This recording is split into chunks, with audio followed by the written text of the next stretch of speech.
Hey, this is Sabrina Monarch here to talk to you about the very rich transit of Venus in Virgo opposite Saturn retrograde in Pisces. It's going to be exact on October 11th. If you're new here, stick around. We dive very deep around here. Subscribe to my channel, and anyone who's watching this, please like this video and leave a comment at some point to say hello. I do notice, I read all your comments. I see you repeat commenters and get to know you. And I'm really talking through this screen to talk to you. So I love to hear back. So, this transit, whenever we have Venus and Saturn coming together, we are looking at the masterpiece of the heart, right? The great work, Saturn, mastery, excellence within matters of the heart, Venus. And this can relate to relationships. It can relate to self-esteem and self-worth, like your fundamental relationship with yourself. It can also be your relationships with other people of all kinds. It's also artistry, right? It's your creativity. It is your relationship with aesthetic and beauty and all things Venusian. So Venus and Saturn brings in this energy of wanting excellence or high standards or wanting to be successful and achieved inside of Venusian topics. And Venus can also soften the edges of Saturn, in some sense, bringing compassion and relationality to the places where we might be very cold and severe or harsh, right? So there's an energy right now in the air of commitment and devotion to what matters to us, what's valuable to us. And the other side of this as well is that there is obstacles or challenges, right? That, like, if you are committed to your artistry, if you're committed to loving yourself, if you're committed in relationship, then you know the experience where there's turbulence, when there is rupture, and how some of these things can be smoothed over pretty sweetly and easily. And some of these places are deep, deep cuts, right? Some of these places actually challenge your heart to grow or get stronger, right? Like the pain that is so difficult to bear, the edges in relationship where you'd rather run away, the edges in letting things go, right? And even accepting endings where you want to cling and stay. And it can take many different forms, but it's like there's something here about approaching some new level of maturation or, you know, like acting in a way, comporting yourself in a way, moving through relationships in a way that feels dignified, spiritually expansive, and not repressed and controlled, because that could be another way of Saturn approaching, doing things right and feeling all tight and constricted versus that kind of like open, inspired sense of dignity in matters of the heart. So that's a little overview of Venus Saturn. But specifically, when we place them in these signs, we have Venus in 26 degrees of Virgo, opposite Saturn, retrograde in 26 degrees of Pisces. I did speak about Venus and Saturn conjunct in Pisces some months back in a video called Eros and the Obstacle. I'm going to link it in the notes because even though that transit is not active, that video is full of a lot of transmissions on the erotic and the erotic's connection to obstacle, meaning that the things that you really value and want the most, I feel like I have to sneeze. It's not going to come. The things that you value and want the most, where things are the highest stakes for you, right? So not just kind of like an everyday whatever that you settle for that doesn't get you riled up or doesn't trigger your fears of loss, right? The things where it's actually like the thing that you incarnated for, what you desire the most. That part of your life, and it may, there may be multiple themes or different ways that it shows up, but that level of intense valuing comes with a lot of obstacles and fears, and also deeper ways that your life experiences have seemed to fail that vision or ideal.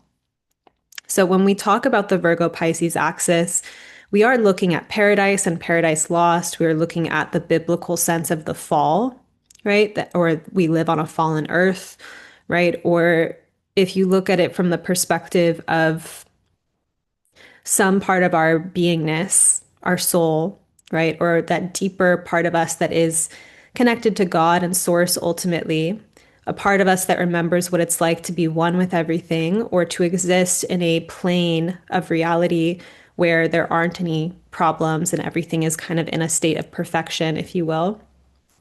And then coming down into the density and the beauty, right? Because there's so much sensuality of having bodies here. But coming down to earth, the traumatic and painful experience of birth, right? It is a difficult experience for the mother and baby. Just, imagining that amount of pressure on the organism, the pressure on the baby. And it also hurts for the mother, right? So there's this kind of brutal birth experience.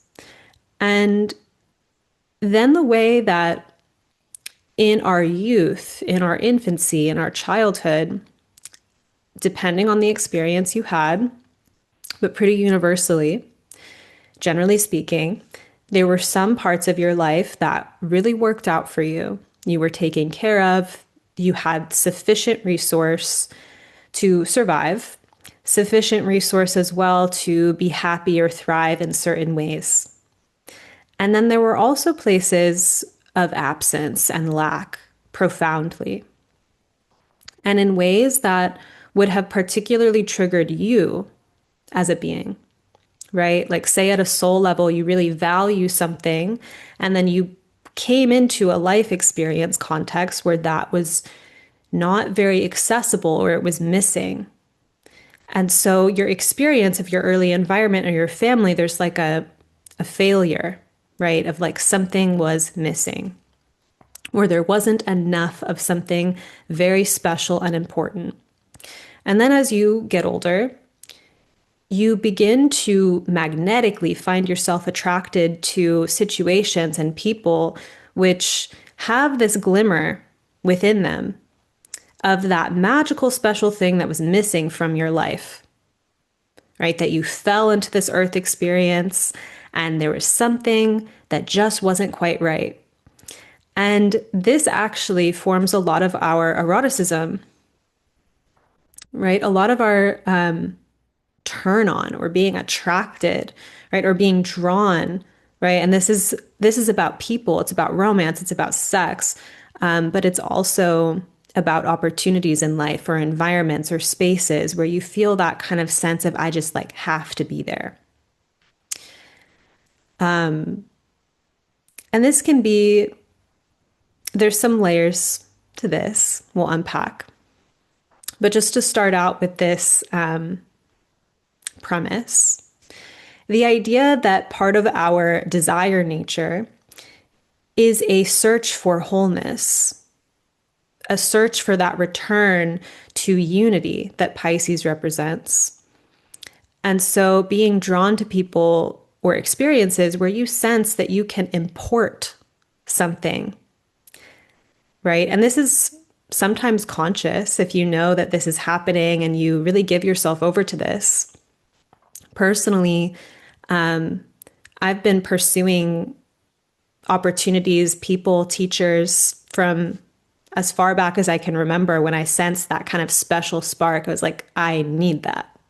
And I've really feel like a desirous creature, and I'm very pro following those impulses. And it thickens the plot of your life for sure, because it's both,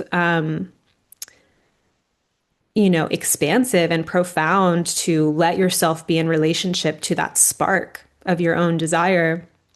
And it's also very triggering and activating because it brings you up against all these edges or scarcity consciousness or fears within yourself. And that's why people also are afraid of their own desires because it brings up a lot of stuck and stored pain that lives in our bodies and psyches. And we, sometimes just avoid that altogether.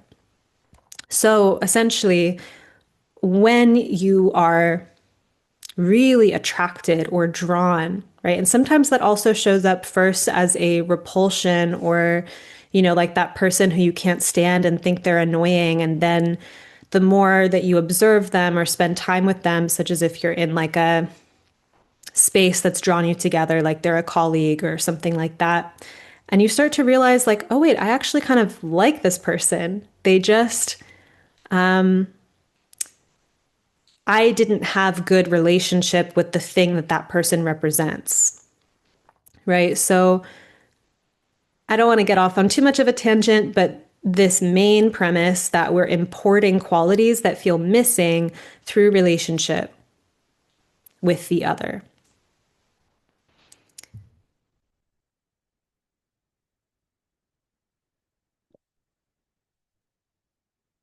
And it would be simple, nearly storyless, and convenient if that process of attraction and importing these desired qualities that were profoundly missing,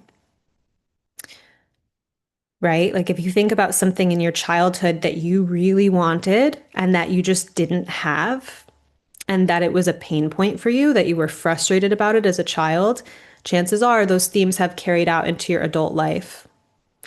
And there's that experience of redemption when you actually make contact with the things or the experiences that your inner child wanted and didn't get to have. But it would be convenient if that just happened in a smooth, non messy way. But here's, I'll pivot just to a little bit of personal story to share a little bit about what inspired me directly about this transit. So, back when Venus was in Pisces, actually, a kind of romance began for me. It was a little bit on and off. So, it started to really take off over the summer, and I called it like a summer romance or summer lover. For me, the meaning of it was very profound. I have been in a sexological intimacy coaching training. I have begun sharing that work with clients as well, and I've been going through these. I've been doing these practices with myself, with my classmates, and really opening up my eroticism. And the erotic has been a very important value to me for a long time. It feels very innate, feels very essential to me. And I wanted to take the training because I wanted to, in a Saturnian way, really develop deeper skill and capacity to guide people in my work into the erotic. It wasn't just something I wanted to, make up. I wanted to have like really strong training and mentorship because I have seen that incorporating the erotic, like building a relationship long term to desire, right? To your deepest feelings, to embodiment, to sexuality is, I work a lot with the soul. And that is our deeper essence beyond this lifetime. And in this incarnation, our body, our sexuality is so key to a sense of feeling alive and vital and like we're really inhabiting ourselves and inhabiting our lives.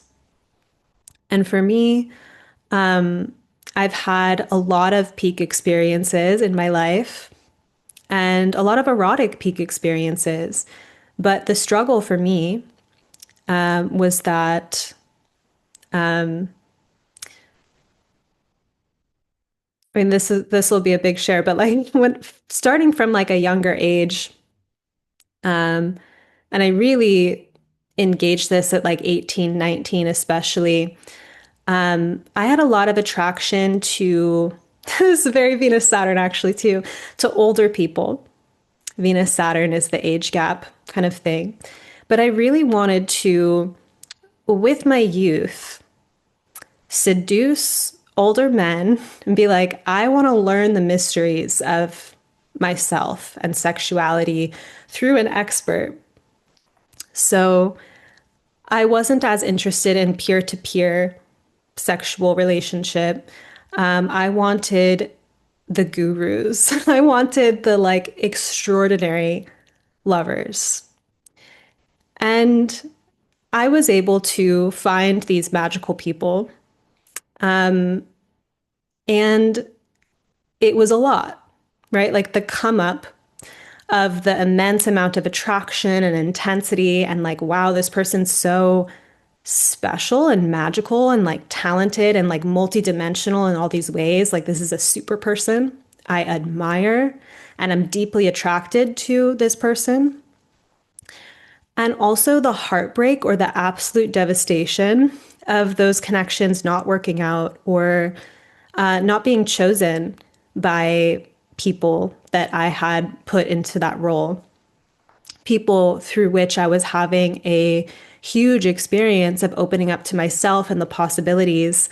And, even doing that if I knew in advance that this person was just a lover and not going to be, my forever person or my husband or what have you. So I would go through this experience of immense expansion and also very difficult integration on the other side of, you know, absolute fear of what if I never find it in this life? What if I've just tasted possibility and like life never lets me have the thing? And this pattern happened a number of times. And finally, it occurred to me, when I started to meet people that were like professionally working in the field of sex education, people that were taking this to a level of personal and professional mastery. I had this like, what am I even doing? Like with my life? Like, this is so important to me. I need to study it.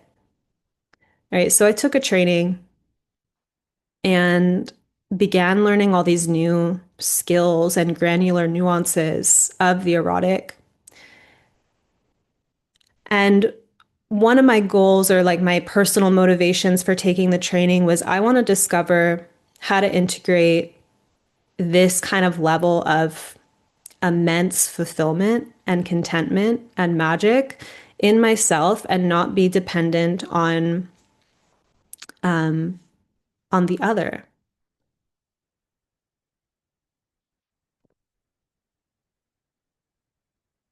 To feel personally empowered to to really be having the kind of erotic and romantic and relational life that I want, right? To not feel like it's out of reach. And as I began to deepen into this and talk with more people and incorporate it into my work, I think it's interesting that if you ask people, are you having the sex that you really want to be having? A lot of people will say no, right? Like this kind of search for erotic fulfillment, there's a lot of obstacles on the way to that. And so when I was younger, I'm still young, as you can tell. When I was younger, I had a lot of fear and anxiety that it was never going to work out, that it's impossible, like a lot of despair around these things. And as I have gone through the cycle of, falling in love or falling in lust, having experiences and experiencing the integration, the harvest, the learning, the back end, the healing of dating, of opening to experiences that are particularly profound, I have seen the cycle. And when I think about Venus and Virgo, I feel like there's a theme of the low tide or the harvest at the end or the fall up from something. So, yeah, had this summer lover experience, experienced new depths and new heights inside of my erotic nature this summer. And also just got to a point in the connection of realizing I feel dropped in certain ways. Like I feel very met inside of this peak experience and like the shared intense attraction for each other. But I don't feel like my attachment needs or deeper emotional needs are welcome here. Like I'm not being met at that level. So I found ways to reveal my heart and share what I desired, and it was not a match. So I had no, it just felt very clear for me to let the connection go. A past version of me, a younger version of me would have stayed because of the nutrient of the attraction and the chemistry and whatnot. And so to be like, this isn't a fit and let it go. And on the back end of this very magical, very enchanted, like beyond, like visionary, peak experience, prophetic, like full of deep magic, that experience coming to an end has been like, being in the heights and then going into the underworld. Because on the back end, now that I have let this person go, the psychological content that it reveals to me, the places that it has revealed to me to repair and integrate with, like essentially finding the parts of me that were looking for home and connection in that connection and kind of putting it out there and not being met, showed me deep inner child material that I have spent a lot of my life with an armor around of like a type of a deep pain inside that was so unbearable that it just had to like be encased in an iron shell and like put in the shadow somewhere. And coming back into contact with that material and having the resource to, essentially through friends, community, mentorship, like having actually a way to unpack and make contact and finding that instead of being in the peak magical experience of like, oh, I'm with this person and my biggest dreams are coming true, that I'm learning how to relate and tend to parts of myself that have not really seen the light of day very much. And it has its own kind of romance. And I was really inspired some years ago by a woman who was speaking about the end of a romance, the fall, if you will,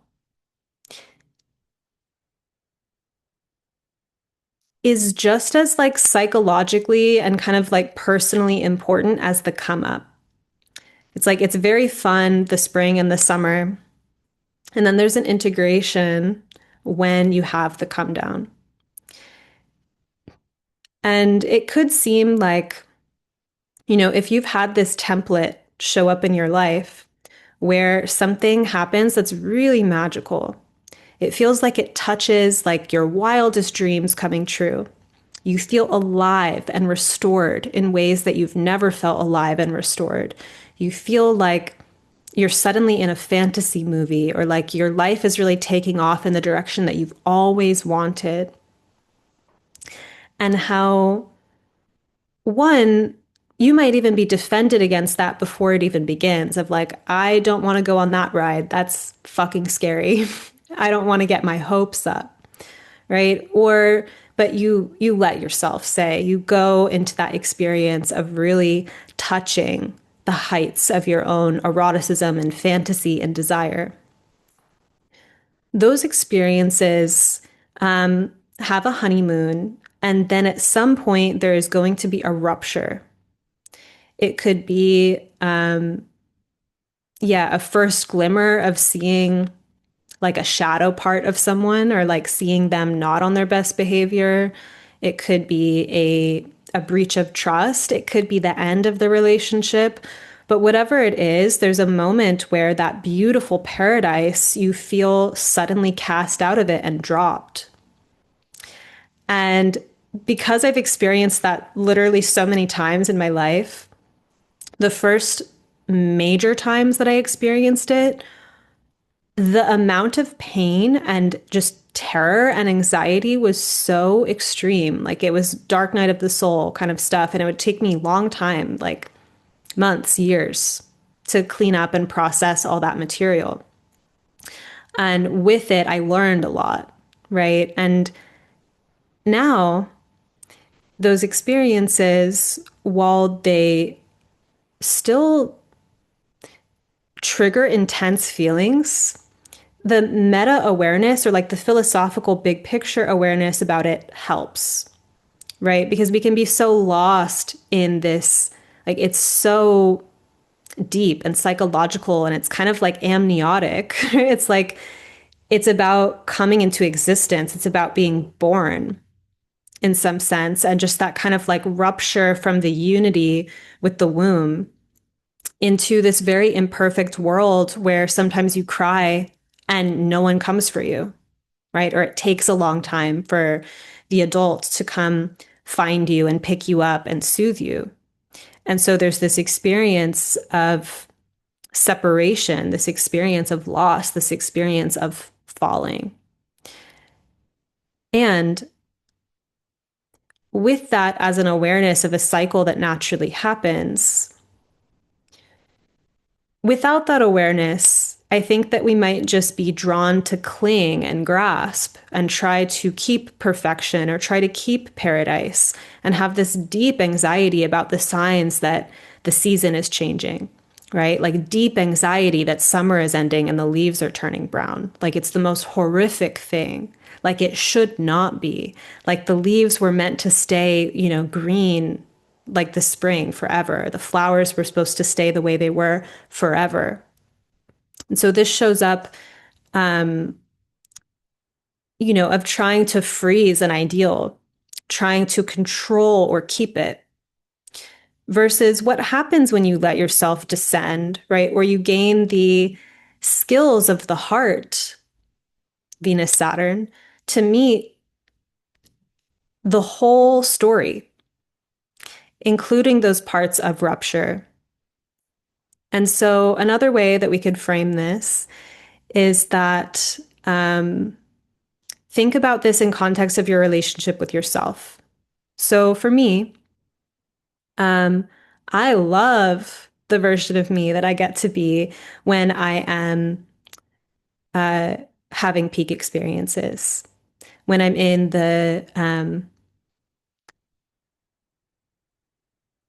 yeah, and especially, that was what was so interesting and compelling at a psychological kind of healing repair kind of level about this connection this summer is that this person was only meeting me in those kind of peak states. It was so odd, actually, too, that this person, there was like a first month that we had of like perfection, like this sense where I just felt free and spacious to be myself.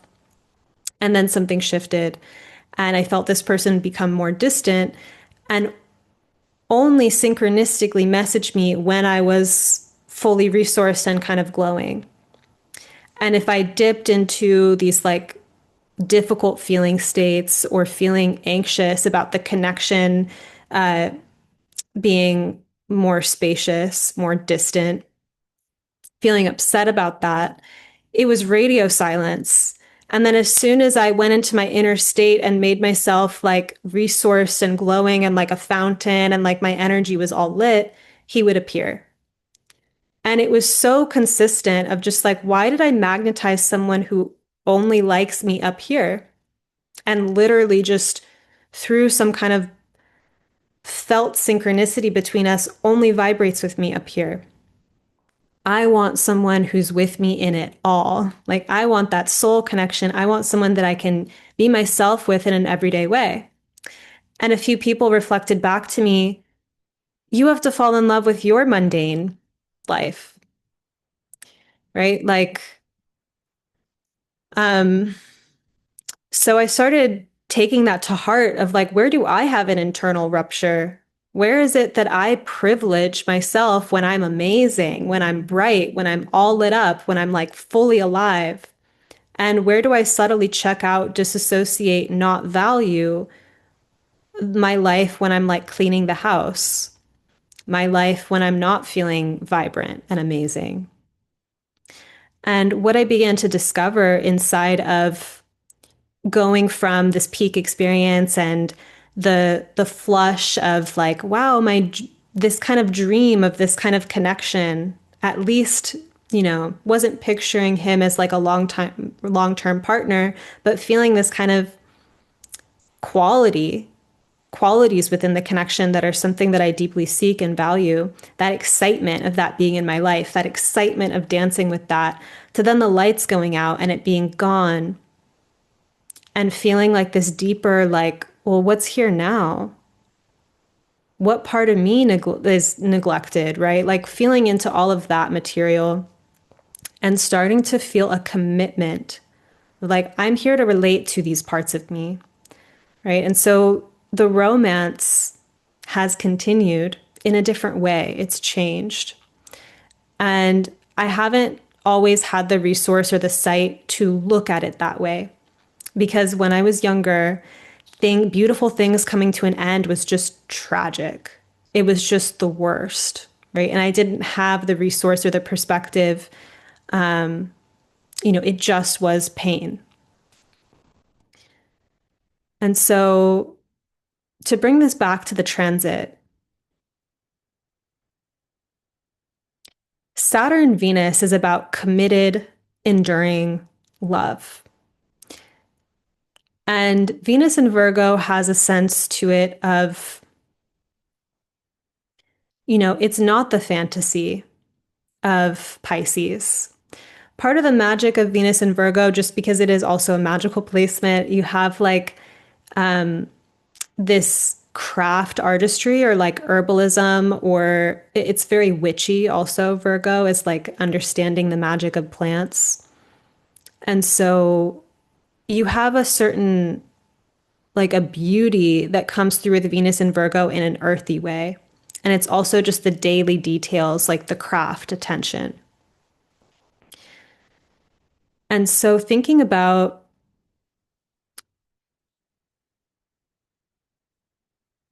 if peak experiences and your biggest, wildest dreams, right, that you might contact in Pisces or contact as a type of ideal, maybe you touch and taste those things. And you certainly, like, they bloom for a time in the cyclical seasons of things. They show you what it's like to expand, what it's like to be in a sense of personal height. And so, in a romance or relationship context, this would be like where you feel that deep sense of magic with a partner, like the capacity to travel or kind of have these bigger experiences in the heart. And I think that the integration in between those moments is kind of like the daily philosophy of living, where we might get more curious during this transit about what are the places where you avoid connection, because Virgo is ultimately about tending, and it also is about, avoidance due to overwhelm.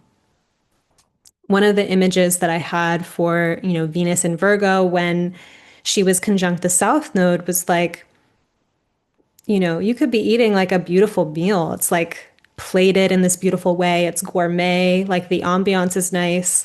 And then it's going to go through your gut and turn into literal shit, right? Like that kind of fall from this was like a beautiful meal on a silver platter. And death and digestion is the great equalizer. And just how a part of us can be disgusted by those realities. And this is just a metaphor, like it's a literal thing, but it's also like how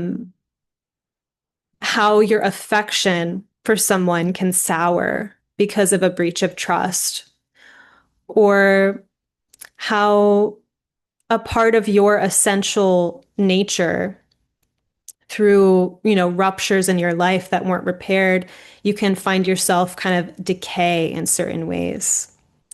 And the ways that we become squeamish about connecting to those parts of our lives. Meaning, if there's parts of your daily life where you just don't like yourself and where you would rather kind of check out and dissociate and not be in connection and felt connection with yourself because you don't like the way things feel. And if we're thinking about Venus, Saturn, and the great kind of masterpiece of the heart, I think there could be opportunities during this transit to really look at what is the deeper craft attention that is desired right now in love, in the process of removing the obstacles, in the Rumi way, removing the obstacles to the love that we seek. Because the heart is a very guarded place, right? It kind of has that like rose with thorns, or there's like some different gates and walls in the heart. And it's not the point to just lift those things up and just walk through the world open, because then you have weird experiences where, you see that your discernment or that your ability to have boundaries actually serves you. But a lot of our kind of boundaries and kind of walls in our heart are unconscious, or they're adaptations and survival mechanisms, or things that we just picked up from disappointments or ruptures in our life. And then we're moving through the world with that guarding that isn't serving us. And so looking during this transit, sensing where you have the opportunity to soften, release some of those walls that are no longer true anymore, and how actually going in, right, from a parts work perspective, when we're living from our defense mechanisms, we're kind of in bodyguard mode. And that's because a part of us behind the bodyguard does not feel safe. And we may not be very conscious of that material. We're aware of the defense or like our personality layer in front of it. But if you do a deeper excavation work of like, why do I avoid these certain feelings? Why am I afraid of the things I really desire? Why am I drawn to, these particular dynamics that cause me pain, or et cetera, et cetera? Like getting more curious about your mechanisms and why you're acting the way you are. That when you get behind it, there's some very tender, deep things inside that are often scary to feel and be with. And so when that's externalized, if we're talking about like relational dynamics, it's kind of like where we avoid connection with people because the content of the connection is overwhelming in some way. And just the ways that we do that to ourselves.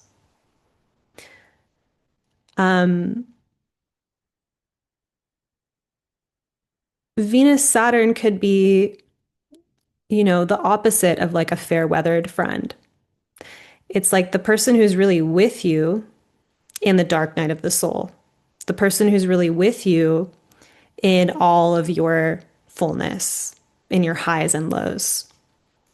And the reality that our external relationships, people are not perfect mirrors, right? People can accidentally or maliciously, but often just accidentally disappoint us, not match, in some sense, what a deeper part of us needed or wanted. And it is not our relationships' jobs to be perfect. That is impossible, right? But instead of projecting that kind of saviorship onto another person, those moments where things are imperfect, those moments of rupture are actually profound moments to even sense a need of like, what needed to be seen here and wasn't? What did I need co-regulated with and wasn't?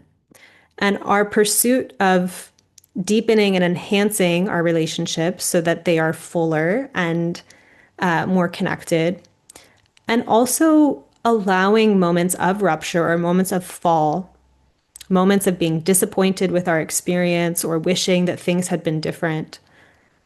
Letting that be a journey into a deeper chamber of our heart that is ready to be met and seen. I was began listening to this audiobook called Liberated Love, and it's about untangling codependency, and it's amazing. I'm really learning a lot from it. But one of the chapters is about getting right with reality, which is, I think, a very Venus Saturn thing, like have a good relationship with reality and the ways that we have different emotional armors that we put on to avoid reality. And so one of them being like hope, right? When you're like hoping that someone's going to change, or you're like holding an ideal of who a person could be instead of relating to what's actually happening. Um, and, a lot of the book is actually about inner child healing as well. Just kind of when this is unconscious, if you have some inner child part that's kind of running your show and you're projecting that role of savior, or someone else is, coming to get you and make it all better, that usually people will fail that role, right? And if they succeed in that role, it creates a codependent dynamic in some sense. But people will fail at the role. And so you can spend a lot of time blaming that person or blaming yourself for, like, if only I had just been better in this way, or I didn't say that stupid thing, or I didn't do that, then that person would still love me and I wouldn't have destroyed the magical thing. Right? Like, that's fantasy in some sense. That's like a layer of not being in the grief of the loss or the rupture and the material that it is unearthing. So I want to begin to wrap this up. Some things to look for or kind of sense into during this transit is where you know that a more beautiful or ideal life, or the thing that you really want, where you know that's possible, but you also have some anxieties or fears or doubts that it can never be. That's part of the territory of this transit. And a sense of learning how to start relating to what is actually in reality, right? To not be so dissociated or divorced from your own experience because it's not as good as a fantasy is, but actually coming down into what's here. And at the same time, that template or vision of what you desire that feels far away, feels like the big dream. It's reconciling your relationship with letting yourself want and desire, and recognizing that there is something magical that is possible in this life, and recognizing the pain and grief that has already collected since we were young or before this life around all the obstacles that we've actually faced in the way, seemingly, of that great peak experience. And one of the most reparative things that happens, like philosophically, spiritually, is when you arrive in these moments of fulfillment in your heart, right? When life is good and beautiful in these certain ways, and you actually can look back at your timeline and see that these painful experiences that you've had in the past were actually forging and preparing you. Like the pain, there was like a lesson inside of it, right? We learn through pain. We don't only learn through pain, but we do learn through pain. And when you look back, like, of course things happened that way. Like that was like the nature of my consciousness and the template that I had available. I learned through that experience. It made me ready. It prepared me for this beautiful moment that I'm in now. And just starting to build a trust with life that when we experience rupture, when things seem terribly missing, when things are not great, that something is still happening, that there's still a harvest. there's still information inside of that. There's still learning inside of it. And when we learn to relate to that part of the story, to connect, to love ourselves, to have esteem in our come up process, or have esteem in our falling apart process, or just have esteem and self connection, relationship with life wherever we are, that it makes things sweeter, but it's also the great work. Life isn't just about those moments that we privilege the most. It's the whole thing, it's the whole cycle. It's also the endings, and it's also the harvest and the learnings that we have after things have fallen apart.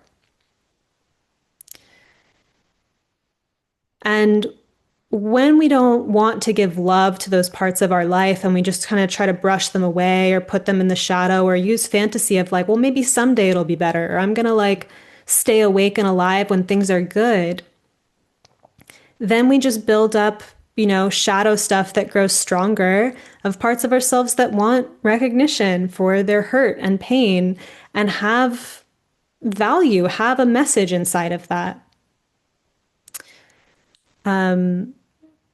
So there's a lot of repair and redemption that could be happening during this transit in terms of forming a more holistic, loving relationship with our experience, and finding the learning opportunities in what's actually happening, instead of trying to avoid what's happening in place of something better in the future. So that's what I have for you. And I also want to offer you a special invitation to the Felt Sense School of Evolutionary Astrology. Enrollment is open this month. So the link for the school is in the show notes. But this is an opportunity to become astrologically fluent. If you resonate with my transmissions, with my work, then you'll enjoy the content, because it's same style, except a lot more focused in terms of putting out all the archetypes and building blocks and putting it together, so that you can pretty quickly pick up this language. I really focus on cultivating the felt sense, meaning your relationship to these archetypes, not like a textbook memorization kind of experience, but how do you already know these planets and signs at play in your life? How do they personally map to the depths of your inner life? And as you form that bond between your inner world and this symbolic cosmic language, you expand multitudes, right? Parts of you that haven't been given so much language and introspection start to bloom, but also your experience of the world opens up. This is a pool of knowledge that deepens and expands the more you gaze into it. It doesn't simplify or demystify your life. It actually opens up the nuance and layers and complexity of it. And so, in some sense, I mean, that's expansion. That is your world growing. It's perception opening that wasn't there before, doors opening that wasn't there before. And so, this is about learning how to read natal charts, understanding the mythic narrative of your soul, having that kind of literacy. But it's also really about what happens when you gain that language and parts of yourself and the world around you become so much more intelligible and awake and alive than they were before. This program also, I am reteaching it. I taught a different version of it for 8 years, and I'm teaching the whole body of work over with all my updated understandings from a decade of being in an intimate relationship with this practice. And I'm including practices in the curriculum, somatic and visionary practices, so that you can experience these teachings in visionary and embodied ways, which I feel is a way for me to like give the full gift of what I have to offer in terms of teaching astrology, because I've really connected astrology with psychic development, with inner journeying, with somatic journeying. And I want to offer that as a way to feel this material even more. So My students that come through my astrology school feel like their life becomes more magical, synchronicities open up, and they have frequently reported that this course has impacted them positively, pivotally for years after they study with me. Astrology, it can be so kind of dazzling to receive it, right? When you listen to a forecast and you're like, wow, that just resonates. Like it feels like you're speaking directly to me. Where it opens up connections or lights up things in your introspective internal life. As a language, you definitely can speak it and have a literacy and fluency within it. That's what this program serves. And it really is kind of like a opening to a more magical world that you get to keep and expand into forever afterwards. So I think this program is a huge gift to yourself to deepen your relationship with astrology that you already have, to become fluent, to become someone who can think astrologically for yourself, can channel astrologically for yourself instead of always having to look things up or reference things, but to have that kind of direct connection. Like that is being an embodied mystic. So learn more about the Felt Sense curriculum and join in the show notes. Leave a comment. Let me know what you thought about this video or what it brought up for you. And I'll see you again soon.